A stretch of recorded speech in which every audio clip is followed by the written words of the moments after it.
안녕하십니까? 대답이 없습니다. 굿모닝 에브리원.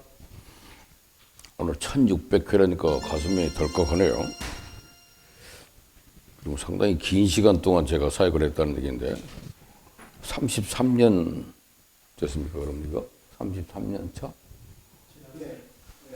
33년. 저는 한 23년은 제가 이거 한 것 같은데요. 그러니까 지금 저 CBMC 사역을 제가 24년 차 하니까 23년간 했으니까 한 1100회 정도는 설교를 제가 한 것 같아요. 제가 63지에 가서 1년 안에 우리 CBMC가 63명 됐거든요. 그래서 우리 63지에니까 이러면 63명은 채워야 되지 않냐. 그래서 63명이 됐는데 우리는 구로는 아직 숫자를 못 정하겠네요. 어느 정도 목표를 해야 되겠네. 근데 그 세대가 바뀌니까 몇 년생대가 싹 돌아가시고 뭐 이러다 보니까 그 세대가 바뀌다 보니까 지금은 많이 줄어들었습니다만은 이번에 또 어떤 CEO 한 분이 이번에 입회를 해가지고 들어오니까 그냥 분위기가 확 살아났어요. 한 명이 더 들어온 것이 굉장한 기쁨을 주더라고요. 또 이번에 그 친구가 또 한 사람을 더 데리고 오기로 했다 그래가지고 들어오자마자 바로 정회원으로 입회를 하고 들어오니까 김기택 사장님이 상당히 행복해해요. 갑자기. 한 사람 들어오니까 들어올 때마다 얼굴이 확 내고 빛나고 좋습니다. 우리는 코로나 때도 한 번도 쉬지 않은 지혜가 63지혜거든요. 지금도 계속해서 모일 수 있는 복을 주셔서 감사하고 오늘 1600회 기념 예배로 하는 말씀을 나누게 됐습니다. 오늘은 이제 호세아는 자체가 구원이잖아요. 구원의 메시지. 호세아하고 같은 말로 사용되는 책이 구약 성경에는 여호수아서입니다. 여호수아도 구원이고 호세아도 구원이고 신약에는 예수님으로 바뀌어버리기 때문에 예수아예요. 호세아의 메시지는 8세기의 선지자라고 그러죠. BC 8세기의 선지자 그 북왕국에 가서 복음을 전파한 사람입니다. 근데 그분이 남쪽도 동시에 말하는데 북왕국은 뭐라고 부르냐면 남북시대에 북은 에브라임이라고 부르죠. 왜냐하면 분열될 때 에브라임 집회가 주도해서 그렇기 때문에 그들 이름을 에브라임이라고 그럽니다. 그 동생격이 돼버린 게 형인데 동생격이 된 게 므낫세예요. 므낫세란 말은 잊어버렸다는 뜻이잖아요. 요셉이 고난을 당했던 걸 잊어버렸다 하는 뜻에서 첫 아들을 므낫세라고 이름 지었는데 히스기야의 아들이 므낫세예요. 그 아들은 하나님의 은혜를 베풀어서 정치를 잘했던 히스기야를 잊어버렸어요. 가지고 55년이나 악정을 베풀었던 임금이 므낫세입니다. 근데 오늘은 이게 호세아서에서 상대방 북왕국을 향해서 강력한 선포라는 내용입니다. 근데 북왕국은 BC 721년 또는 722년이라고 하는데 위쪽에 있는 강한 나라 아수르가 쳐들어와서 나라가 망해버렸어요. 북이스라엘이 망한 핵심적 원인은 호세아서 오늘 8장 12절에 나옵니다. 12절 한번 보시죠. 내가 그를 위하여 율법을 망가지로 기록하였으나 그들은 이상한 것으로 여기도다 그랬어요. 이거 이상한 것으로란 말을 좀 밑줄 그어놓으세요. 요즘 우리 회사가 이상하게 잘 되네. 이렇게 말할 때도 이상한 것이라는 말을 하는 것 조심해야 됩니다. 근데 이게 공동 번역 성경에는 뭐라고 되냐면 망가지 법조문을 써주면 무엇하랴 남의 것인 양 거들떠 보지도 않을 것을 이렇게 되어 있더라고요.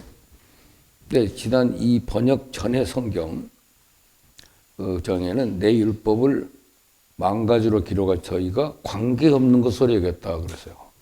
그 법이 나하고 뭔 상관이 있어? 뭐 법하고 아무 상관없다는 거예요. 그것을 이상한 것으로는 새 번역입니다. 이 번역본이 매우 중요해요. 우리나라 사람만 유일하게 성경을 한글로 번역한 나라입니다. 1880년에 최초로 누가복음을 번역했잖아요. 84년에 마태복음이 번역되고 그래서 차근차근 해서 몇 년 안에 한글로 완전히 번역해서 이 나라가 빨리 복음화되고 동시에 세계에 이름난 세계 성경을 제일 많이 출판해낸 나라가 한국이죠. 한국은 이렇게 한글날과 더불어 다시 한번 우리나라가 노벨상을 타는 놀라운 쾌거도 보이고 너무 감격스러워서 전 이번 주에 그 떡을 했습니다. 그래서 한글날 기념, 동시에 한강이 노벨상 탄 것 기념, 또 제 아내가 이번 주 토요일 날이 칠순이에요. 그래서 겸해서 교회에서 잔치를 했습니다. 기분 좋은 날 감격하자고. 성경을 한글로 번역한 것 자체가 놀라운 기적입니다. 전 세계에서 모국어로 성경책을 갖고 있는 나라가 10나라가 안 돼요. 근데 한국은 일찌감치 중국에서 성경책을 수입해다가 우리 한국에서 이렇게 갖다가 바로 번역을 한 거예요. 번역했기 때문에 우리나라는 이제 언어가 몰라서 성경을 못 읽는 사람이 얼마나 많은데, 라마경이나 이런 책은 성경 읽은 사람이 아무도 그 법전을 못 읽어요. 근데 한글을 가지고 성경을 다 읽었다는 거 대단한 일이고, 우리가 구약 성경까지 완전히 번역을 해서, 나는 이것이 번역이 조금 점차적으로 변형이 돼서요. 그래서 1812년, 82년에 번역된 책들이 나중에는 1900년대, 2000년 번역이 조금 바뀌어서 개역 개정이 나옵니다. 근데 1930년대에 일본이 우리나라의 한글을 줄입니다. 28자로 만들어진 한글을 24자로 바꿔서요. 사라진 언어가 뭐가 있습니까? 아래아자, 그 다음에 여린 비읍다가 시옷도 반시옷이라는 게 시옷도 하고, 또 하나 꼬리 달린 이응, 그러니까 이응인데 히읗에서 머리가 떨어진 이응, 그죠? 여린 이읒이라고 하죠. 근데 그 글자가 들어가야 한국 언어가 정확하게 발음이 된대요. 그걸 없애버리니까 가끔 보면 언어가 제대로 전달이 안 된답니다. 하버드 대학교 언어연구소에서 우리 한글 연구해가지고 그 언어를 가지고 자폐아 애들한테 적용해 보니까 자폐아 애들의 입이 열리더라고 그래요. 발성기관을 가지고 만들었기 때문에 그 언어다가 아까 말한 사라진 언어를 섞어서 발음하니까 영어의 제일 어려운 TH 사운드, 그죠? TH 사운드가 발음이 나온대요. 그 모든 언어를 다 발음할 수 있는 한글을 가지고 있다는 것이 얼마나 자랑스럽습니까? 유대인들은 히브리어로 주어져서 하나님의 말씀을 갖게 된 것이 자랑스러워가지고 그것을 가지고 기록한 시편이 시편 119편입니다. 히브리어는 숫자가 알파벳가 22자예요. 22자를 주신 하나님께 감사해가지고 한 글자마다 알렙, 베스, 기멜, 달렛인데 알렙만 가지고 8자로 연시를 썼어요. 연시. 기억에 대한 시, 니은에 대한 시처럼 8절을, 그거는 한 절을 가지고 한 자에 8절이니까 22자 곱하기 8이면 얼마예요? 176이잖아요. 그래서 시편 119편은 176절입니다. 여러분 시편 119편 볼 때마다 동그라미가 나서 구절이 구분됩니다. 그때 보면 딱 그것이 22마디로 갈라져 있어요. 그것이 각 글자에다가 주어진 하나님의 축복입니다. 우리 대한민국은 또 한글을 가지고 성경을 번역할 수 있었던 복을 하나님께 감사해야 돼요. 얼마 전에 세계 세미나에 기독교인들 세미나죠. 목회자들 세미나니까 가니까 모든 공용어를 영어로 쓰는데 제 친구가 그 사회를 보면서 하나님이 주신 heavenly language로 제가 말씀드리겠습니다 하더니 한글로 말하더라고요. 한글은 하나님이 주신 언어랍니다. 최고의 언어. 한글을 가지고 있다는 것 자체가 큰 복이고, 그래서 우리가 문맹률을 가장 낮춘 것이 바로 한글 때문이라고 하잖아요. 지금 라오스에서는 공용어로 지금 한글을 사용합니다. 그래서 한글을 배워가지고 한글로 부족들이 언어를 사용한다고 그래요. 대단한 놀라운 일입니다. 이제 한글이 지금 세계 2050년대에는 세계 공용어가 될 거라고 하는 말이 있습니다. 한글을 주신 하나님께 감사하고, 말씀이 기록된다는 것도 감사하지만 그런 언어를 주신 하나님께 감사해야 돼요. 근데 북왕국은 에브라임인데 이 나라가 왜 망했냐? 아까 8장 12절에 말한 대로 하나님 말씀을, 율법을 어겼기 때문에 망한 거예요. 호세아 8장 1절에 보니까 나팔을 내 입에 댈지어다 대적이 독수리처럼 여호와의 집에 덮시리니 이는 무리가 내 언약을 어기며 내 율법을 범했다 하는 것이 호세아 8장 1절인데, 나팔을 입에 댄다는 것은 전쟁이 일어났다는 의미고, 독수리같이 대적이 오는 것은 율법을 범했기 때문이고, 그래서 북이스라엘이 왜 망했냐? 율법을 범해서 망합니다. 남쪽 유다는 왜 망했느냐? 율법을 범해서 망한 겁니다. 이스라엘 백성은 하나님께서 택하시고 은혜로 애굽에서 건져낸 하나님의 백성의 모형이며 교회의 모형입니다. 그런데 이스라엘 백성이 망해버려서요. 구약 성경에 등장하는 이스라엘은 시범 민족입니다. 모든 세상에서 이런 나라가 있었다, 이런 나라가 이렇게 망했다 하는 것을 보여주는 샘플이잖아요. 율법은 사람이 구원받느냐 아니냐 이런 기준이 되는 게 없습니다. 그런데 율법은 구원의 능력은 없어요. 그러나 하나님의 백성이 흥하느냐 망하느냐 하는 기준은 될 수 있습니다. 구원받는 것은 오직 예수님을 믿음으로만 가능합니다. 하지만 예수 믿는 사람이 망하느냐 흥하느냐 하는 것과 하나님의 축복을 경험하느냐 하나님의 징계를 경험하느냐 하는 기준은 율법에 있는 것입니다. 그래서 오늘 말씀은 율법을 존중하라예요. 그래서 호세아가 그 나라를 향해서 너희들 율법을 어기니까 망한다. 그 말대로 BC 720년에 망했고 남왕국은 586년 차근차근 망하다가 백성이 완전히 멸망하고 됩니다. 그래서 오늘 율법의 의미를 조금 설명하려고 합니다. 율법의 범위는 여러분 구약 성경은 전체가 율법이에요. 율법서라고 합니다. 근데 그 중에서 가장 대표적인 율법서는 창세기, 출애굽기, 레위기, 민수기, 신명기, 모세 5경을 두고 하는 말이에요. 고린도전서 14장 21절에 바울이 이사야 28장 11절을 인용하면서 율법에 기록된 바 주께서 가라사대 내가 다른 방언하는 자와 다른 입술로 이 백성에게 말할지라도 제가 오히려 듣지 아니하리라. 너희들이 내 말을 듣지 않아서 망했다. 그 말입니다. 그래서 율법이라는 게 아까 줄여서 대표적인 것이 모세 5경인데 근데 그 율법을 더 줄이면 뭐가 돼요? 가장 좁은 의미로 얘기하면 모세가 시내산에서 받은 10계 도덕법인 10계명을 말합니다. 그러니까 성경을 요약하라 그러면 율법은 10계명으로 요약되는 거예요. 여러분 모세가 산에서 받은 것이 10계잖아요. 10계입니다. 그래서 율법을 내용상으로 구분하면 모세 5경에 기록된 율법의 내용상으로 분류하면 전통적으로 세 가지 그룹으로 나눠지는데 하나는 이스라엘의 종교와 예배에 관련된 의식입니다. 너희들이 할례를 받아라. 제사 지낼 때는 이런 식으로 제사를 지내라. 이런 법들이 기록된 것이 의식법이에요. 영어로 표현하면 ceremonial law예요. 세레마니를 위해서. 그래서 우리가 레위기를 읽으면서 어떤 사람이 레위기 이렇게 재미가 없어요. 그래서 그럼 제사 매뉴얼인데 재밌겠어요? 재미라고 부르는 책이 아니잖아. 제사는 이렇게 지내라. 5가지 종류의 제사법이 나오는데 제사법 읽으면서 재미있는 사람이 있어요? 그래서 의식법입니다. 근데 의식법은 예수 그리스도의 삶과 죽으심과 부활을 예표하는 섀도우, 그림자예요. 근데 실체가 되신 예수님이 오셔서 이 모든 그림자를 실현시켰기 때문에 신약 시대에는 이 의식법이 적용되지 않습니다.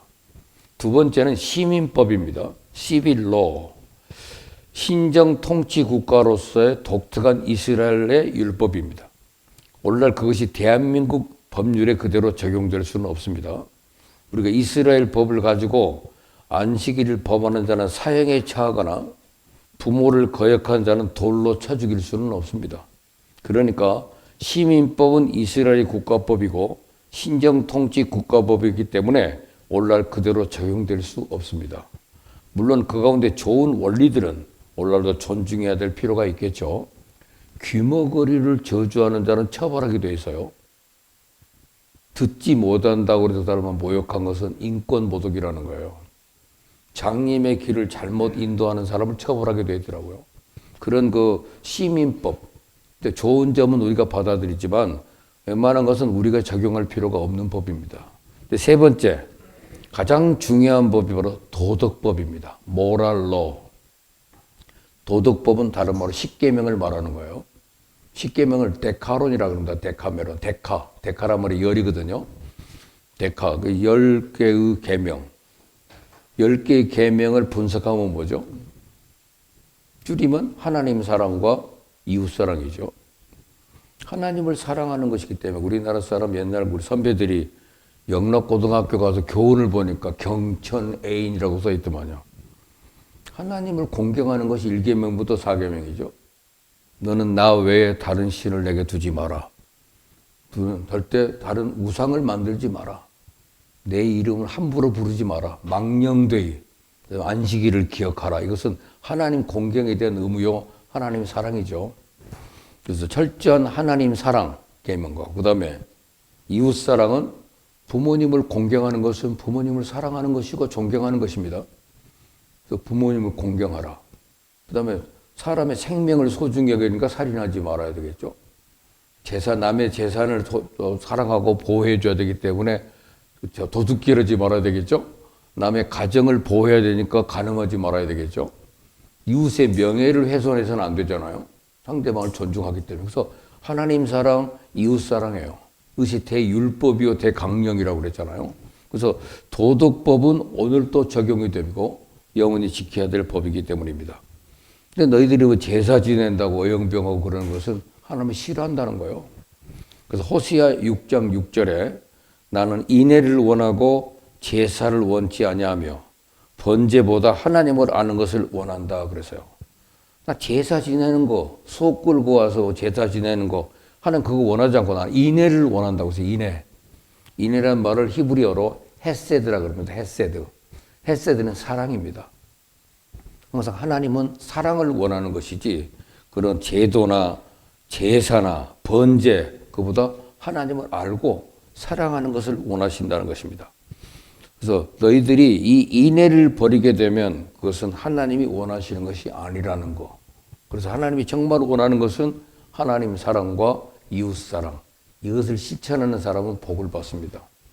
그런데 우리가 망하느냐 흥하느냐 축복을 경험하느냐 징계를 경험하느냐는 것은 율법의 기준에 의해서 움직이기 때문에 율법을 잘 지켜야 됩니다. 근데 우리가 불행하게도 지난번에 한번 공부했죠. 캐톨릭은 제2계명을 없애버렸어요. 우상 숭배하는 문제가 나오니까 이 계명을 바꿔서 뭐 선한 생활을 해라는 말로 바꿔버리더라고요. 우리 제2계명이 우리하고 다릅니다. 걔들은 그건 없앨 수밖에 없잖아. 걔들 맨날 우상 숭배하는 건데 그것을 만들지도 마라, 형상을 절하지도 말라 우리가 없애버렸잖아. 슬픈 일입니다. 첫 캐톨릭하고 우리를 되게 동종 종교로 보는데 우리는 타종교로 봐요. 우리하고는 다르다. 구원의 방식이 다르니까. 그러니까 이 헤세드를 버리게 된 그것은 하나님이 원하는 것이 아니라는 거. 근데 도덕법에 3가지 기능이 있습니다. 첫째는 그 법을 통해서 인간이 자기가 죄인임을 깨닫게 하고 예수 그리스도께로 인도하는 초등교사의 기능을 가지고 있다고 합니다. 그 초등교사를 옛날 번역에는 조금 우리가 어려운 단어인 몽학선생이라는 말이 나와요. 몽학선생은 과외교사를 말합니다. 초등교사. 그래서 우리가 이 법을 통해서 그거 하면 안 되는구나. 이거 해야 되는구나. 이걸 배우는 거예요. 그래서 가르쳐주는, 우리가 죄인됨을 깨닫게 하고 예수께로 인도하는 초등교사의 기능이 십계명이라는 겁니다. 그래서 어렸을 때 아이들에게 십계명을 가르쳐야 돼요. 그런데 1961년 케네디가 대통령에 당선되고 법이 개정돼서 대법원 확정 판결로 모든 공립학교에서 주기도문, 사도신경 고백하지 말고 십계명을 문 앞에 세워놨는데 그거 없애버리라고 그랬어요. 1961년부터 미국의 공립학교에서 청교도대에 세운 나라입니다. 그 나라가 그걸 없애버렸어요. 3가지. 여러분 우리가 찬송가 보면 맨 앞에가 뭐가 나와요? 주기도문, 사도신경. 맨 뒷면에는 십계명이 나와 있잖아. 십계명도 2장이잖아요. 한쪽은 1계명부터 4계명, 5계명부터 이쪽까지로 2병으로 나와요. 이것이 우리 교회의 삶의 룰이에요. 가장 중요한 도덕법의 원칙을 무시해버리니까 미국이 지난번에 이라크 전쟁에 나가서 5천 명이 죽었는데 자동차 사고 총으로 쏴 죽여갖고 죽는 사람이 10만 명이 넘는다고 그래요. 이 도덕법을 깨트려갖고 일어나는 전쟁에서 죽는 사람이 더 많다는 거예요. 그러니까 이 도덕법이 무너져 버리면 그 사회의 기강이 없어지니까 죽는 겁니다. 그래서 아까 도덕법의 첫 번째 기능은 죄인임을 깨닫게 하고 예수 그리스도 인도해 주는 초등학교 선생님과 같다. 교사 중에서 제일 우대받아야 될 선생님은 초등학교 교사예요. 어린아이들을 깨우쳐서 바른 길로 가르치는 것을 선생님이기 때문에. 그래서 우리 교육대학을 막 나와가지고 어린아이들, 한 4, 5세 된 여선생들이 초등학교 선생한다는 거 올바른 일이 아닙니다. 그래서 옛날에 영국에서는 국회의원을 지낸 분들, 장관 지낸 분들이 전부 초등학교 교사로 가서 봉직해요. 그들이 가르쳐야 애들에게 제대로 된 교육을 하더라고요.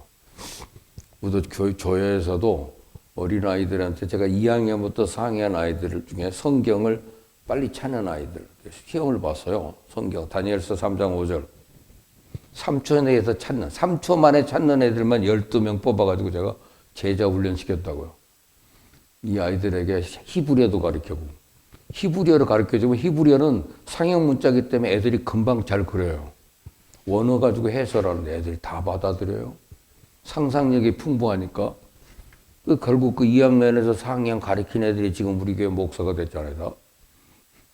주일학교 아이들은 목사가 가르치도록 해라. 그런 것이 우리 학교에서 배운 원리입니다. 그래서 목사와 기독교 교육 이런 과목이 따로 있어요. 그래서 주일학교는 목사가 가르치면 아이들이 제대로 된 교육을 받아요. 근데 이제 신학대학 다니는 아이들한테 장학금을 주면서 그 아이들을 보러 아이들 가르치라고 그러니까 그 아이들이 배우고도 배는 중에 있는 사람이 뭘 알아요? 그러니까 가르치는 것의 질이 떨어지는 거예요. 주일학교 교사 수준한테 자꾸 배우다 보니까 아이들이 아는 게 없어요. 정말 가르칠 만한 사람들, 교회 장로급들, 제대로 신앙한 사람이 주일학교 아이들을 좀 가르쳐야 된다는 사실은 매우 중요한 교육입니다. 왜냐하면 프라이머리 스쿨은 제일 중요한 교육이잖아요. 그래서 국회의원을 지낸 분들, 정치를 해보고 세상을 아는 분들이 아이를 가르쳐야 그 아이들이 제대로 된 교육을 받는다는 거죠. 그래서 이 아이들을 가르치다가 제가 좀 시간이 없어서 우리 부교육자를 좀 세봤더니 애들이 수업을 거부하더라고. 담임 목사 오라고 그래 그러더라고. 담임 목사한테 배우던 애들이 전도사님 설교를 들으니까 간이 안 찬다는 거예요. 그래서 내가 어린아이들도 예민해요. 상대방의 수준을 아는 거예요. 그래서 우리가 그 제대로 된 교육을 하는 초등교사 역할하는 것이 율법의 첫 번째 기능이고, 두 번째 기능은 인간 사회가 무법천지가 되지 않도록 막아주는 기능이 있어요. 십계명이 있어야. 여러분, 나라가 법을 만드는데 살인하는 자에게 100만 원 상금 준다 이렇게 한다고 합시다. 그럼 그 나라의 백성이 살아남겠습니까? 다 죽어서 나중에는 100만 원 줄 사람도 없어질 거예요. 또 도둑질한 사람을 국가에서 표창한다고 하면 그게 법이 되겠습니까? 하나님의 거룩한 법이 있기 때문에. 그래서 모든 율법의 기초는 우리나라는 1918년 바이마르 헌법을 기초로 해서 우리나라도 헌법을 기초합니다. 근데 헌법 기초위원들은 전부 기독교인들이었어요, 우리나라가. 이 헌법은 모두 모세 오경에서 나온 법이거든요. 그 법을 기초로 해서 만드는 겁니다. 그래서 도덕법의 기초를 통해서 살인하지 마라, 간음하지 말라. 근데 우리나라는 요새 간음하지 말라는 계명을 없애버렸죠. 간음은 죄가 아니다. 그러니까 민사소송법에 의해 가지고 제 아들 친구가 있는데 걔 친구가 이혼을 했는지 가정이 깨지고 나니까 지금은 자기 상간녀하고 산다고 그러더라고요. 내가 처음 상간녀란 말 들어봤어요. 그래가지고 그 지난번에 네 친구 아내는 뭐하냐 그랬더니 편집장에 했는데 이혼당해가지고 나가서 상간녀한테 고소를 해가지고 보상금을 받았대요. 그 보상금 받아도 지금 대학원 다닌다고 그러더라니까. 보상금으로 친구는 상간녀하고 살고. 그러니까 이게 집에는 간음죄가 없어진다는 것은 그 사회 질서를 없애는 겁니다. 그래서 사람의 무법천지가 되지 않도록 막아주는 기능이 도덕법의 기능이고, 세 번째, 예수 믿고 구원받은 신자들에게 삶의 원리가 되는 기능입니다. 그러니까 어린아이들에게 십계명을 가르쳐 주세요. 우리 저일학교에 우리 전도사님이 꼭 애써 십계명을 가르치니까 우리 6살 먹은 손자가 그러다. 저는 하나님 외에 다른 신을 섬기지 않아요. 내가 어디서 배우니까 교회에서 배운다는 거예요. 우리가 예전에 학습을 받든지 십계명 세례 받으러 가면 어렸을 때 받을 때도 반드시 십계명을 암송했어야 했어요. 요새 십계명 대충 모르고도 그냥 신앙생활하는 사람들이 많아요. 아까 말했잖아. 이상한 것으로 여겼다. 뭐 그런 게 다 있어요? 요즘 누가 십계명 지켜요?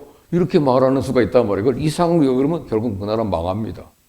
그래서 우리가 세 가지 원칙, 아까 초등교사 역할, 무법천지가 되지 않도록 질서 유지, 그다음에 예수 믿고 구원받은 신자들의 삶의 원리가 된다는 겁니다. 십계명은 우리 성도들이 행복하게 살아갈 수 있는 원리예요. 여러분, 도둑질하는 사람이 행복합니까? 도둑질 안 하는 사람이 행복합니까? 공무원이 뇌물을 받으면요, 뇌물 준 사람이 그냥 가만히 있습니까? 그것을 계속 약점으로 잡아서 자기 말을 들어달라고 요구합니다. 이미 알려진 얘기로는 전라도 지방에 가서 그때 그 대통령 후보 선출할 때 그 이낙연 씨는 대의원들한테 10원도 안 줬대요. 그 받으면 약점이 잡혀가지고 무조건 그 사람을 지지할 수밖에 없대요. 무섭습니다. 그 돈 어디서 나서 줬겠어요? 이 사회 무서운 법입니다. 사람들이 그 뇌물을 한번 받으면, 아니 선거에 나간다고 돈을 주면 그 돈을 받았다는 자체가 뇌물을 받은 거잖아요. 응? 100만 원을 주면 그래도 큰 문제가 되니까 80만 원만 줬대. 딱 그 받고 나니까 항상 이제 잡히는 거고, 또 다시 이거 하고 나면 또 돈을 주지 않을까 하는 기대감이 생겨가지고 거기에 잡혀버리는 거예요. 여러분, 이것을 자꾸 약점 잡아서 자기 말을 자꾸 들어달라고 요구하고 그러다가 결국은 감옥 가는 거 아닙니까?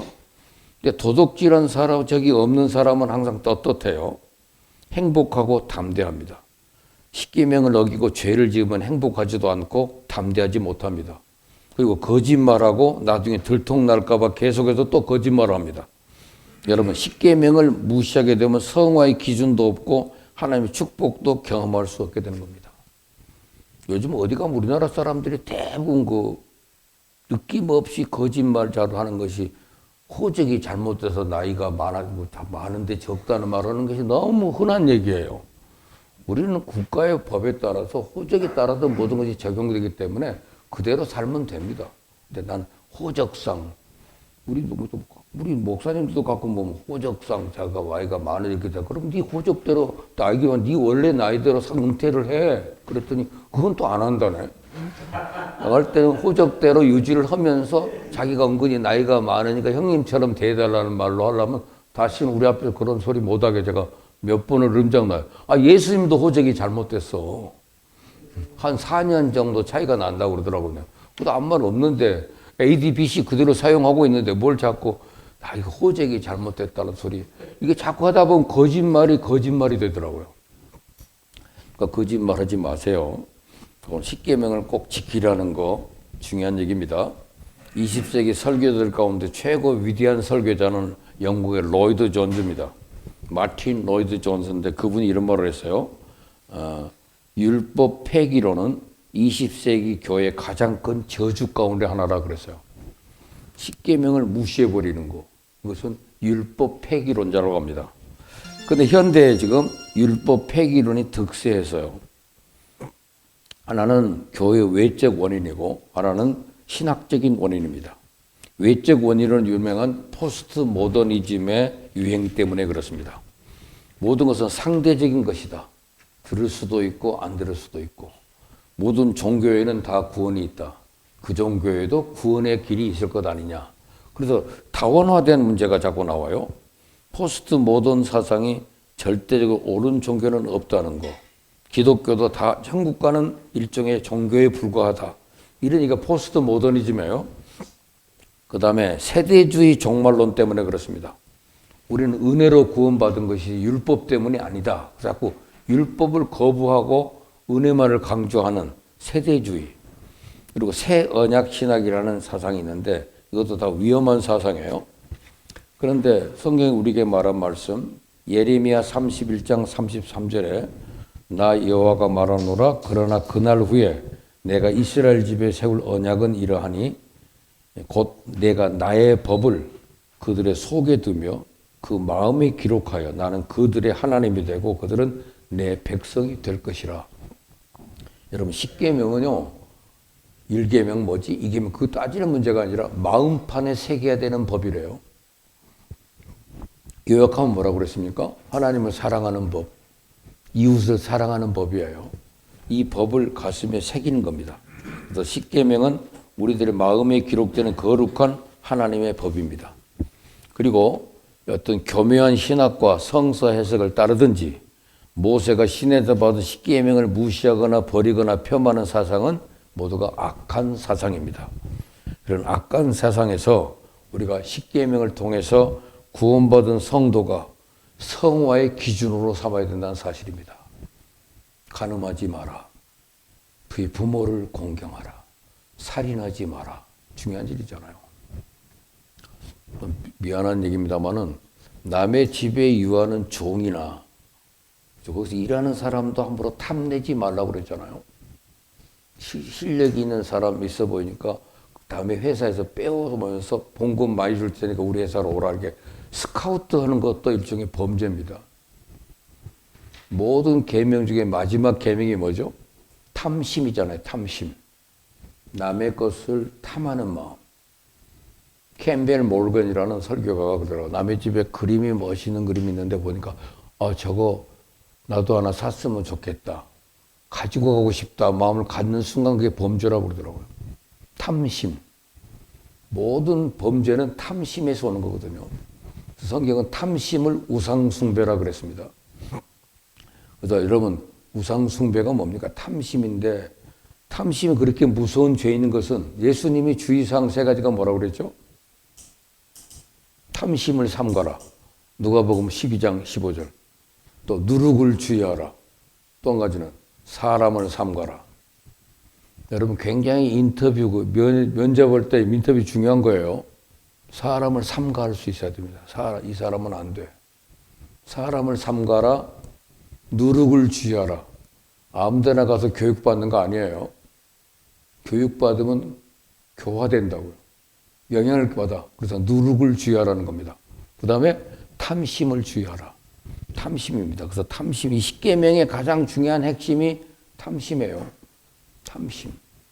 저 사람 우리 교회도 데려왔으면 좋겠다. 뺏어오는 거. 그거 전부 탐심입니다.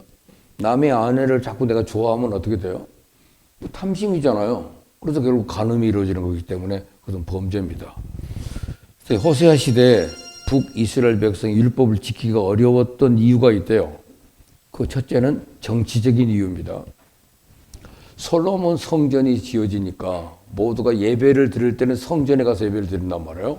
근데 남북이 나라가 분열이 되니까 분열된 왕국에 있는 사람들도 유월절이나 절기를 지키기 위해서 이쪽 남쪽에 가서 예배를 드리러 가면 이 백성이 자기의 통치를 안 따를까 봐 우상을 만들어 놓고 대신 여기다가 예배하지 머리까지 갈 필요가 없어.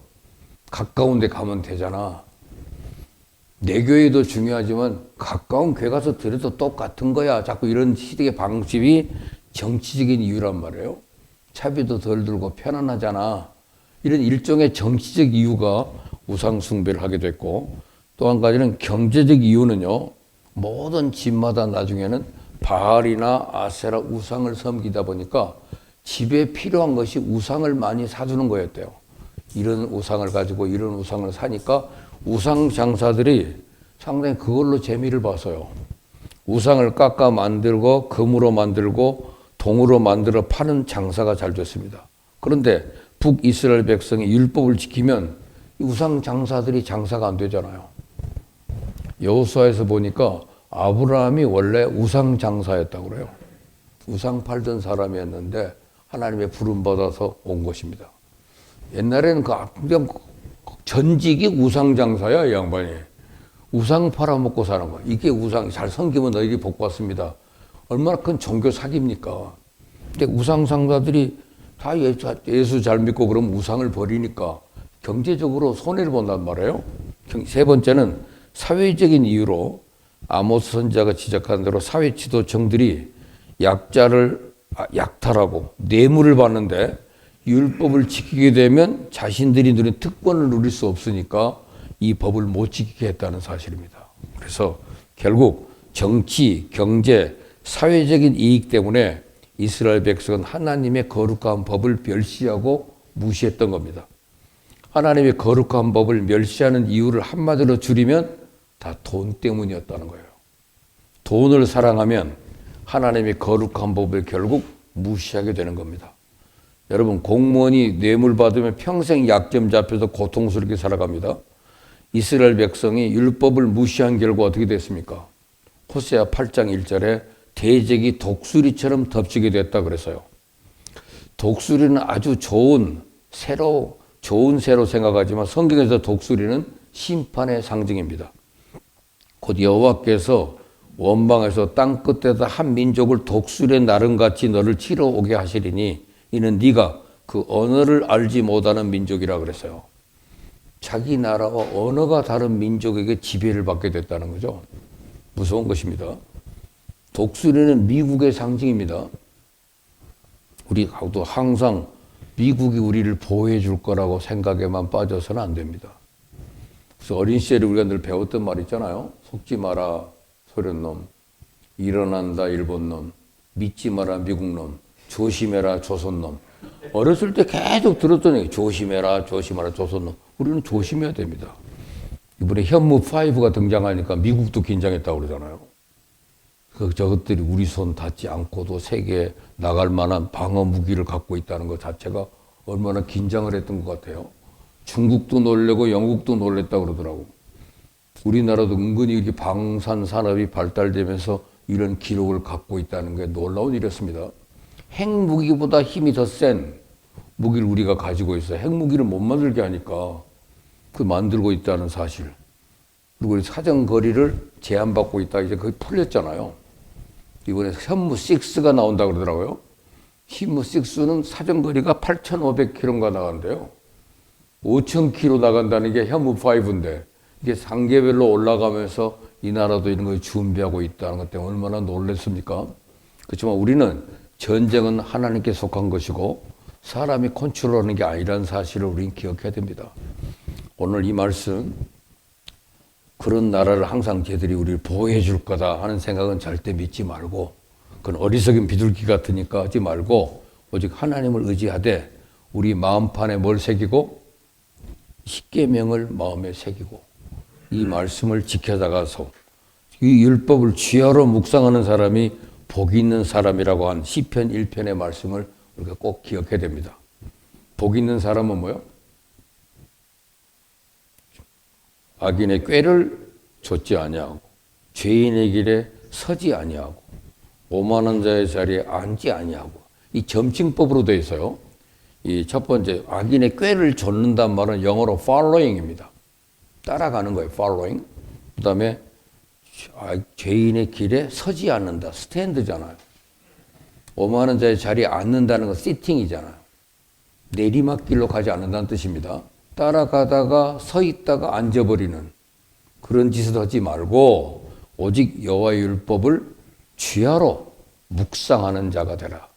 그죠? 그것이 복 있는 사람이랍니다. 여러분 십계명을 다시 한번 잘 묵상하시기 바랍니다. 하나님 사랑. 그래서 오늘 이 설교를 들으면서 다 까먹어도 한 가지만 꼭 기억하십시오. 따라서 합시다. 내 마음에는 십계명이 기록되어 있다. 나는 성령의 능력을 받아 십계명의 기준대로 살아가야 되겠다. 그러면 하나님이 내 삶을 형통케 하시고 축복해 주실 것이다. 이것을 마음속에 새기세요. 내 마음에는 십계명이 기록되어 있다. 나는 성령의 능력을 받아 십계명의 기준대로 살아가야 되겠다. 그러면 하나님이 내 삶을 형통케 하시고 축복해 주실 것이다. 그래서 이 십계명을 사랑하고 존중하고자 하는 이 한 가지 마음을 가지고 우리가 1600회를 맞습니다. 오늘 이 말씀을 기억하고 승리하기를 바랍니다.